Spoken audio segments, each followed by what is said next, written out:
Donc maintenant qu'on a notre schéma d'intégration, il va falloir qu'on applique la formule de l'intégration par partie.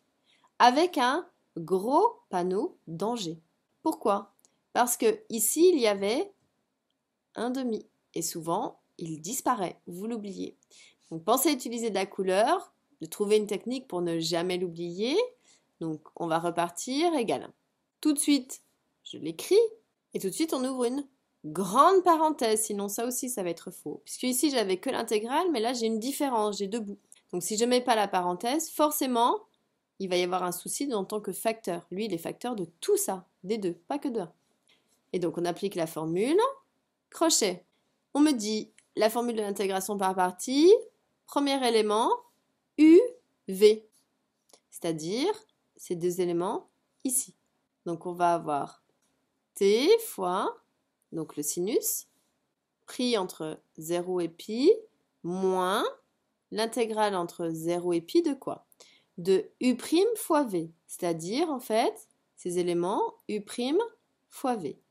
1 fois sinus de 2nt sur 2n. Et je ferme ma parenthèse. Donc maintenant, on va pouvoir calculer. Égal. Toujours même remarque.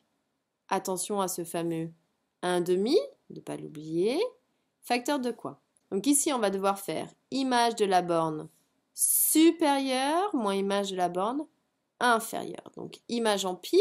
Donc ici, tous les t sont remplacés par pi. Ça va faire pi sinus de 2npi sur 2n moins image en 0, mais 0 fois n'importe quoi. Ici, ça va faire 0. Je ne me casse même pas la tête à calculer. Et ensuite, même remarque que tout à l'heure. Ici, nous avons un coefficient.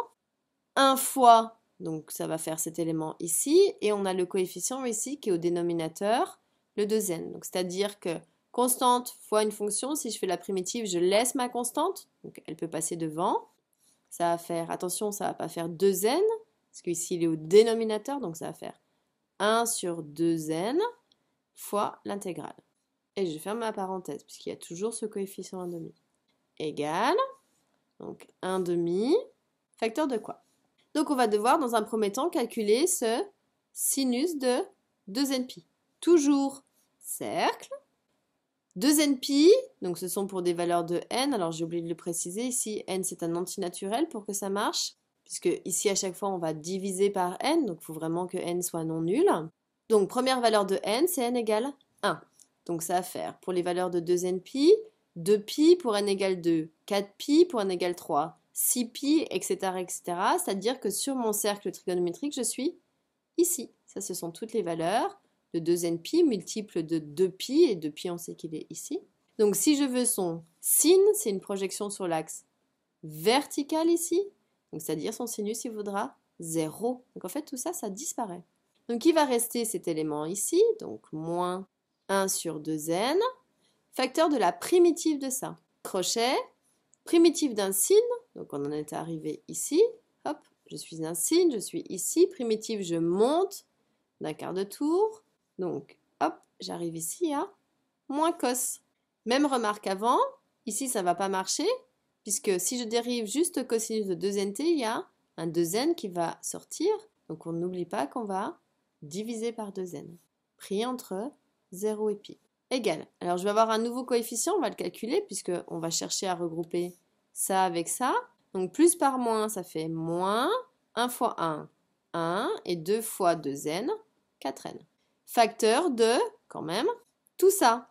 Parce que ici, c'est un élément qui va avoir une différence. Donc ça va être très important de ne pas faire ça n'importe comment. Donc image de la borne supérieure moins image de la borne inférieure. Donc image en pi, ça va faire moins cosinus de 2n pi sur 2n, moins, donc c'est-à-dire plus, image en 0, donc cosinus de 0 sur 2n. On a presque terminé. On va calculer des choses. Donc pour cosinus de 2npi, donc le cos, projection sur l'axe horizontal, donc le cos ici, il va valoir 1. Ça vaut 1. Je sais que cosinus de 0, c'est la même chose. Je suis aussi ici, c'est-à-dire à 1. Et en fait, ce qui va se passer, c'est que j'ai, donc même dénominateur, je peux tirer un même tréfation, moins 1. plus 1, c'est-à-dire 0. Donc en fait, toute l'intégrale, 0 fois ça, ça fera 0. Donc voici la valeur de l'intégrale.